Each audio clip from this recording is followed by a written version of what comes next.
जमलेल्या माझ्या तमाम हिंदू बांधवांनो, भगिनींनो आणि मातांनो,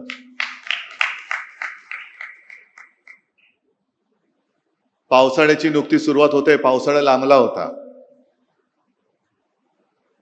आणि आपण सगळे ग्रामीण भागातले आहात. अनेक जण इकडे शेतकरी असतील, आहेत का रे? तुम्हाला सगळ्यांना धन्यवाद देतो, कारण तुम्ही तुमची शेतातली कामं सोडून इथे आलात आणि पावसाळ्याची आपण वाटच बघत असतो. कारण एकदा का पाऊस पडला की नवीन कोंब फुटतात. तसा हा माझा पावसाळा आहे. सगळ्या कार्यकर्त्यांचा प्रेम हा माझा पावसाळा आहे. अनेक जण सडलेली पानं गेली तरी परत पाऊस पडतो आणि नवीन कोंब उगवतात. आणि ते नवीन कोंब उगवणारे तुम्ही कट्टर निष्ठावान शिवसेना प्रमुखांचे जीवाला जीव देणारे शिवसैनिक आहात. तसं पाहिलं तर आता शांत आहे. जरा कॅमेरामन जरा खाली बसलं तर बरं. कॅमेरे सेट करा आणि प्लीज खाली बसा.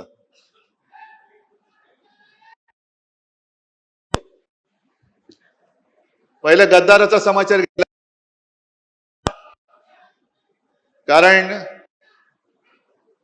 कारण हे गद्दार काही वेळेला माझी चूक होते आणि म्हणून पहिला प्रथम माझं कर्तव्य आहे की माझ्या सांगण्यावरून जे तुम्हाला मी एक बुजगावणं दिलं होतं त्याला अक्षरशः रक्ताचं पाणी करून समोरून पावसाचा धबधबा पडत होता तरी देखील कशाची तमा न बाळगता तुम्ही निवडून दिलात. त्याच्याबद्दल मी तुमच्या सगळ्यांची तर माफी मागतोच, पण तमाम ह्या यवतमाळ आणि वाशिम लोकसभा मतदारसंघातील मतदारांची माफी मागतो की तुम्ही केवळ आणि केवळ शिवसेना प्रमुखांचा चेहरा आणि माझा शब्द या भरोश्यावरती या गद्दाराला निवडून दिला होता. पण आपण त्याला मतदान करताना बोटाला काळी शाई लावलीच, पण त्यांनी गद्दारी करून आपल्या विश्वासाला काळं फासलेलं आहे. आणि याचा जाब विचारण्याचा अधिकार तुम्हाला आहे.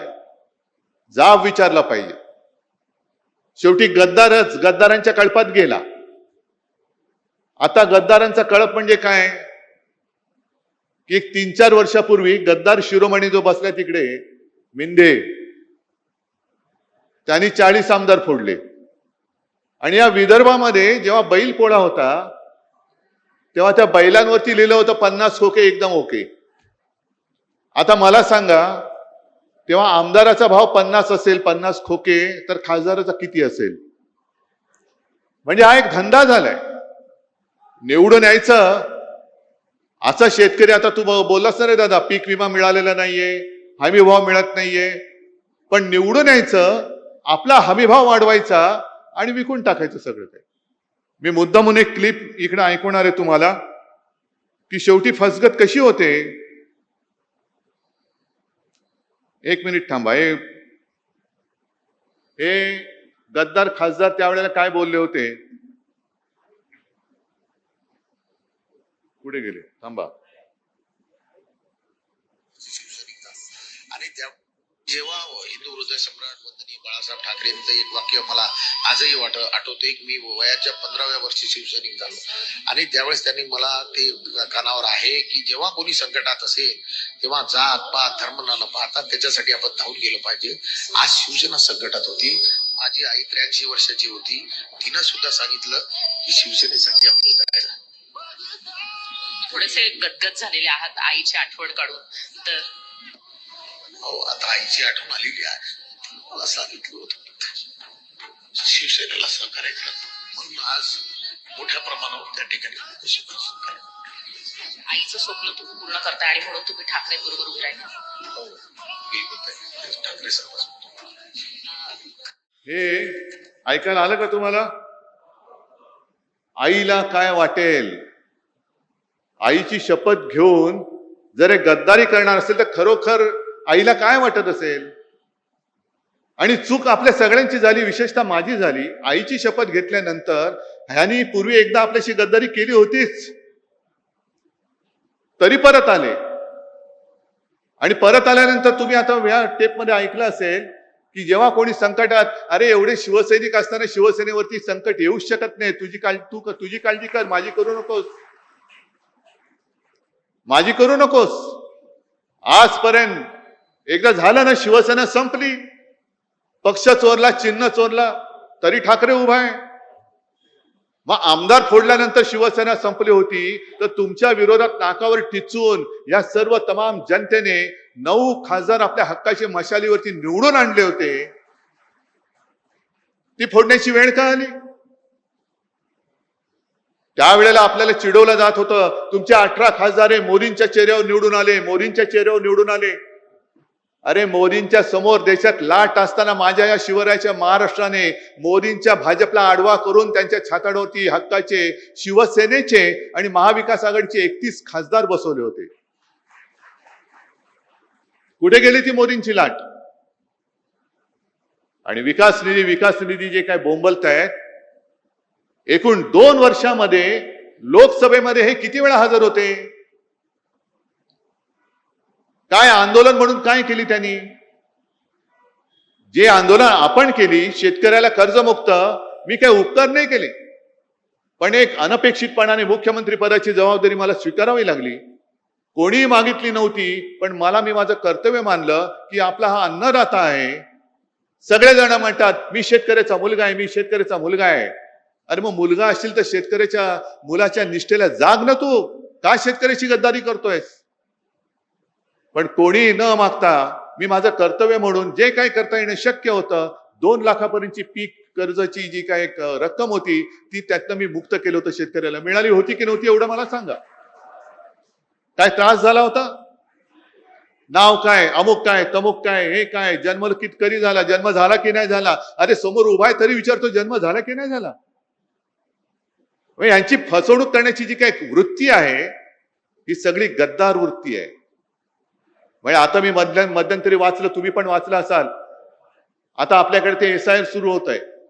रेशन कार्ड, आधार कार्ड, पॅन कार्ड, आता पासपोर्ट, हे तुमचं भारतीय नागरिकत्वाचा दाखला धरला जाणार नाही. मग काय करणार? भाजपचं सदस्यत्व एवढंच तुम्ही धरणार? आम्ही नाही आहोत भाजपचं सदस्य, कारण हा भारतीय जनता पक्ष नाहीच आहे. असाच जर का वागला तर हा पाकिस्तान जनता पक्ष होतोय की काय, अशी आम्हाला तर चिंता वाटायला लागलेली आहे. कारण यांनी गद्दारी जी केलेली आहे, गद्दारी तुमच्या आमच्याशी केलीच. गद्दारी स्वतःच्या आई बरोबर केले, गद्दारी शिवसेनेबरोबर केले, गद्दारी तुमच्या बरोबर केले. आणि एवढंच नव्हे तर जो उल्लेख आता संजय राऊत यांनी केला, राम मंदिराच्या दानपेटीतले पैसे चोरले जात आहेत, चांदीच्या विटा चोरल्या गेल्या आहेत. शिवसेनेने देणगी दिली होती, तिचं काय झालं माहिती नाही. चांदीच्या विटा दिल्या होत्या, त्याचं काय झालं माहिती नाही. शिलापूजन, स्वतः शिवसेना प्रमुख गावोगावी फिरले होते, यवतमाळमध्ये सुद्धा आले होते. तिकडे सगळीकडे पूर्ण महाराष्ट्र शिवसेना प्रमुखांनी पिंजून काढला होता. राम मंदिर वही बनाएंगे, काय एक वातावरण झालं होतं. आणि तमाम हिंदूंना यांनी सगळ्यांनी साथ घातली होती. हिंदूंच्या भावनेशी गद्दारी करणारे हे भारतीय जनता पक्ष आहे. आज हा हिंदुत्वाचा अपमान आहे. ही गद्दारी शिवसेनेशी नाही, गद्दारी हिंदुत्वाशी केलेली आहे, गद्दारी या देशातल्या हिंदूंशी केलेली आहे. जाब फक्त या गद्दाराला विचारून नाही चालणार, जाब भारतीय जनता पक्षाला विचारावं लागेल. आपल्याकडे काय होते की जेवढ्याच तेवढं करून आपण विसरून जातो. ज्याप्रमाणे विधानसभेत आपलं सरकार यांनी पाडलं, गद्दारी करून पाडलं. 2.5 वर्ष तुम्ही राग तुमचा धुमसट ठेवला होता आणि तो राग त्यांना लोकसभेमध्ये दाखवून दिला. यांना काय वाटतंय की आता काही नसताना काही केलं तरी चालतंय. लोकांची स्मरणशक्ती किती आहे? किती आंदोलन करतील? 1 आठवडा करतील, 1 महिना करतील, 2 महिने, 3 महिने, 6 महिने, 3 वर्षांनी जेव्हा निवडणूक येईल तेव्हा आम्ही बघू. नाही, हा राग विश्वासघाताचा जो राग आहे तो धुमसता ठेवला पाहिजे. तुम्हाला जी मतं दिलेली आहेत ती जनता, ही जिवंत माणसं आहेत. त्यांच्या न्याय हक्कासाठी म्हणून तुम्हाला मतदार तिकडे त्यांनी खासदार बनवून पाठवलं होतं. आणि विकास निधी कोणाला लागतोय? विकास निधी फक्त काय भाजपच्या बापाच्या मालकीचा आहे का? भाजपच्या विरुद्ध जे खासदार निवडून आले तिकडे भाजपचे मतदार नाहीयेत? आणि भाजपच्या विरोधात ज्यांनी मतदान केली ती जनता माझ्या समोर आहे, पूर्ण राज्यभर पसरले, देशभर पसरलेली आहे. ही जनता तर काय पाकिस्तानमधून आलेली नाही ना. आणि मग विकास निधीसाठी जर का काम अडलं असतं तर जो उल्लेख आपल्या आमदार साहेबांनी केला, देरकर साहेबांनी केला, तुकडोजी महाराज, गाडगे महाराज यांना का विकास निधी लागला नाही? गाडगे महाराजांनी सुद्धा इकडे या विदर्भात खूप काम केलं. दशसूत्र त्यांची प्रसिद्ध आहे. जो भुकेला असेल त्याला अन्न देणं, जो तहानला असेल त्याला पाणी देणं, ज्याच्याकडे घर नाही त्याला घर देणं, ज्याच्याकडे वस्त्र नाही त्याला वस्त्र देणं आहे. आणि त्यांनी उभं केलं, एक समाजकार्य उभं केलं, स्वच्छता मोहीम राबवली. कुठे विकास निधी वाचून त्यांचं काम अडलं होतं? कोणतेही सत्तापद त्यांनी भोगलं नव्हतं. ना कधी आमदार झाले होते, ना कधी खासदार झाले होते. पण लोकांना शिक्षण दिलं म्हणून इतक्या वर्षानंतर सुद्धा लोक मुख्यमंत्री किंवा या गद्दाराला मानण्याच्या ऐवजी गाडगे महाराजांना नमस्कार करतात, तुकडोजी महाराजांना नमस्कार करतात. तुकडोजी महाराजांना सुद्धा राष्ट्रसंत म्हणतो. का म्हणतो आपण? आज आपण सगळे हिंदू म्हणून जय श्रीराम म्हणतोच, जय शिवराय सुद्धा बोलतो, हर हर महादेव सुद्धा म्हणतो. तसंच तुकडोजी महाराजांची जी काही भजनं होती त्या भजनातनं त्यांनी एक राष्ट्रभक्तीचं बीज रोवलं, ते या विदर्भामध्ये रोवलं आहे. त्यांच्याकडे पैसा अमाप आहे, साधन सामुग्री अमाप आहे. आमच्याकडे काय आहे? आमच्याकडे जिवंत माणसं आहेत. आणि तुकडोजी महाराज जे बोलले होते,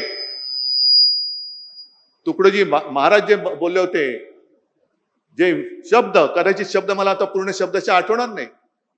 पत्थर सारे बॉम्ब बनेंगे, भक्त बनेगी सेना, झाडू झडेले शस्त्र बनेंगे, नाव लगेगी किनारे. काय नाही तर आहेत ना दगड आहेत, ते बॉम्ब बनतील. सगळी माझी भक्तांची सेना आहे, ते सैन्य होईल. हातामध्ये जे काही आहे ते शस्त्र होईल. आणि त्यातनं आपल्याला स्वातंत्र्य मिळालेलं आहे. स्वातंत्र्य हे निवडणूक जिंकून मिळालेलं स्वातंत्र्य नाहीये, तर इंग्रजांशी लढून मिळवलेलं स्वातंत्र्य आहे. मग तेव्हा लोकमान्य टिळक बोलले असते, काय करणार, विकास निधी मिळत नाही. महात्मा गांधी बोलले असते, विकास निधी मिळत नाही. कशाला? आज जे तिकडे बसलेत फोडाफोडी करणारे, त्यांनाच मी विचारतोय. अटलजी तर गेले, अडवाणी साहेब असताना तुम्ही अडगळीत टाकले. काँग्रेसशी लढत असताना यांना कधी विकास निधी चणचण भासली नाही ती? अटलजी आणि अडवाणीजी तरी जर त्यांनी असं म्हटलं होतं, आम्ही आता काँग्रेसमध्ये जातो कारण आम्हाला विकास निधीच मिळत नाही, तर मोदींचा राजकीय जन्म झाला असता का? अमित शहाचा राजकीय जन्म झाला असता का? आणि यांना फोडाफोडी का करायचे? तर तोच की तुमचे प्रश्न, तुमच्या प्रश्नापासून तुमचं दुर्लक्ष झालं पाहिजे. पीक विमा नाही मिळाला तरी चालतंय, तुम्हाला दुसरं काहीतरी दिलं तर तुम्ही त्याच्या मागे लागता. शेतकऱ्याला हमी भाव नाही मिळाला तरी चालतंय, त्याला दुसरं काहीतरी दिलं का तो त्याच्या मागे लागतो. त्याचं आयुष्य हे नेहमी संकटातच राहिलं पाहिजे. तो जोपर्यंत संकटात आहे तोपर्यंत तो माझ्या दारात उभा राहणार. ही परिस्थिती आता बदलायला पाहिजे. हा गद्दार जिथे सापडेल तिकडे तुम्ही त्याला जा विचारलं पाहिजेस, मी तुला निवडून आणलेस का, तू माझ्याशी गद्दारी केलीस? मी माझ्या रक्ताचं पाणी केले, मी माझं रक्त आटवलेलं आहे. समोरनं पैसे अरे आत्ता तुला मिळतायत, त्यावेळेला मला सुद्धा जर पैसे मिळाले असते तर मी सुद्धा तुला पाडू शकलो असतो. पण मी भगव्याला आणि शिवरायाच्या निष्ठेला जागलो म्हणून, आणि म्हणून तू खासदार झालाय. तुला काडीची किंमत नव्हती. तू बोल, तू गद्दारी का केलीस? पुढचे 3 वर्ष हा कार्यक्रम तुम्हाला करावा लागला. आहे हिंमत तुमच्यामध्ये? कारण मी मुद्दामून आलोय. जसं त्यांनी मला सांगितलं, काय झालं 2 आठवड्यापूर्वी एक खासदारांची बैठक घेतली, तेव्हा हे महाशय मला म्हणाले, साहेब घरी सोयरीक जुळवायचे, पाहुणे येणार आहेत, मी व्हिडिओवरनं आलो तर चालेल का? आता घरचं कार्य, शुभ कार्य म्हटल्यानंतर मी नाही बोलू शकतो. आता मला काय माहित, मुलीची सोयरीक जुळवताना ह्यांची सोयरीक तिकडे जुळवतील. ह्यांच्या हे पाहुण्यांकडे चालले होते का पाहुणे यांच्याकडे येत होते? सोयरीक ह्यांची जुळत होती, पण सांगितलं मुलीची सोयरीक जुळवतोय. मग मी रात्री फोन केला, म्हटलं काय जुळलं का? हो जुळलं की म्हणे. जुळलं, 2 दिवसांनी कळलं, गेले सासरी. आता नांदा तिकडे गद्दारांच्या कळपामध्ये नांदा, गद्दारांच्या लांडग्या म्हणजे त्या कळपामध्ये नांदा. इकडे वाघाचं जीवन जगत होता, तिकडे गाढवाचं जीवन जगा. जे ओझं तुमच्या पाठीवर टाकलं जाईल ते वाहत राहा. अरे प्रेम देणारी संघटना फक्त शिवसेना आहे. दुसरा या जगात दुसरा पक्ष नाही की जो फक्त आणि फक्त प्रेमाच्या भावनेवरती जिवंत राहतोय. आणि म्हणून मी आज तुमच्याकडे आलेलो आहे. जसं त्यांनी सांगितलं ना की मी माझ्या कार्यकर्त्यांशी बोलेन, तसं मी तुमच्याशी बोलतो. मी करतोय ते बरोबर करतोय की चूक करतोय? मी लढायला उभा आहे, मी नाही हटणार. कारण जिथे जिथे अन्याय दिसेल तिकडे मी लाथ मारणार म्हणजे मारणार. सोबत राहणारच की नाही? जे खरं हिंदुत्व आहे, हे खरं हिंदुत्व हे माणुसकी शिकवणार आहे. मंदिर लुटणारं हिंदुत्व आमचं हिंदुत्व आम्ही ते तुमचं हिंदुत्व मानू शकत नाही. आणि राम मंदिराचा सुद्धा प्रश्न हा पूर्ण देशामध्ये खरा म्हणजे हिंदूंना जागृती आली पाहिजे. आज संजय राऊत यांनी एक चांगला अग्रलेख लिहिला आहे सामनामध्ये. सामना तुमच्याकडे येत नसेल तर सामना.com वरती जाऊन मुद्दामून वाचा. हे मरे मरे जे सगळ्यांनी मोर्चे काढले ना, सकल हिंदू समाज, हिंदू जनजागृती, आता का झोपलात? आता का झोपलात? आम्हाला आता भाजपा मुक्त राम पाहिजे आणि त्याच्यासाठी शिवसेना लवकर आंदोलनाला सुरुवात करणार आहे. भाजप मुक्त राम. जो एक विळखा या भोंदूंच्या घराण्यामध्ये राम आमचा प्रभू श्रीराम सापडलेला आहे, त्या श्रीरामाला त्या भोंदू हिंदूंकडनं सोडवण्यासाठी शिवसेना पुढाकार घेईल आणि शिवसेना पहिली ठिणगी महाराष्ट्रामध्ये टाकेल. आणि तेव्हा मला गद्दारांना विचारायचंय, जे बाळासाहेबांचे विचार, हे बाळासाहेबांचे विचार आहेत, आहे तुमच्यामध्ये हिंमत? त्या गद्दाराला विचारा, हिंमत आहे? जाऊन विचारू शकता तुम्ही मोदींना? पीक विमा का मिळाला नाही? लोकसभेमध्ये तोंड उघडू शकता? आहे हिंमत? शेतकऱ्याला हमी भाव मिळत नाही, शेतकऱ्याच्या आत्महत्या चाललेल्या आहेत, नीटचे पेपर फुटतायत, महिलांवरती अत्याचार वाढतायत, राम मंदिर लुटलं जात आहे, मध्य प्रदेशमध्ये तिथले मुख्यमंत्र्यांच्या नावाने लूट चालू आहे. हे सगळे प्रश्न विचारण्याचं धाडस या गद्दारांच्या रक्तात आहे का? शिल्लक राहिलंय का? की तुमचं रक्त हे गद्दारीने नासून टाकलेलं आहे? हा जो स्वाभिमान आहे, ही जी हिंमत आहे, ही जी धमक आहे, म्हणून शिवसेना पाहिजे. हे शिवसेना का संपवायला निघालेत? मला कोणी प्रश्न नाही विचारायचा. प्रश्न विचारण्याचं धाडस फक्त शिवसैनिक करू शकतो, म्हणून शिवसेना संपवा. नाही संपू शकत. जोपर्यंत प्रश्न संपत नाहीत, जोपर्यंत हा हृदयामध्ये आग लागलेला शिवसैनिक संपू शकत नाही, तोपर्यंत ठाकरे आणि शिवसेना कोणी संपू शकणार नाही. आणि या पुढचा काळ जो आहे, हा काळ यांनी बरोबर असा निवडलेला आहे की निवडणुका नसतानाही फोडाफोडी करून टाका. आणि फोडाफोडी आपल्याला किती लोकांना आठवत असेल की लोकसभेच्या वेळेला जेव्हा मी आलो होतो तेव्हा त्यांची घोषणा काय होती? अबकी बार 400 पार. आणि मी घोषणा दिली होती अबकी बार तडीपार. आता तेच त्यांचं काम सुरू आहे. कारण यांना काय करायचंय? डॉक्टर बाबासाहेब आंबेडकरांनी लिहिलेल्या घटनेमध्ये बदल करायचंय. 2/3 बहुमत 400 पार निवडणुकीत नाही झालं तर फोडाफोडी करून कर. आणि एकदा का संख्या झाली का मग घटना बदल, घटनेत पाहिजे तसे बदल करून टाक. समोर आहे कोण विचारायला? कारण सगळेच फोडलेले आहेत, सगळेच त्यांनी पक्षात घेतलेले आहेत.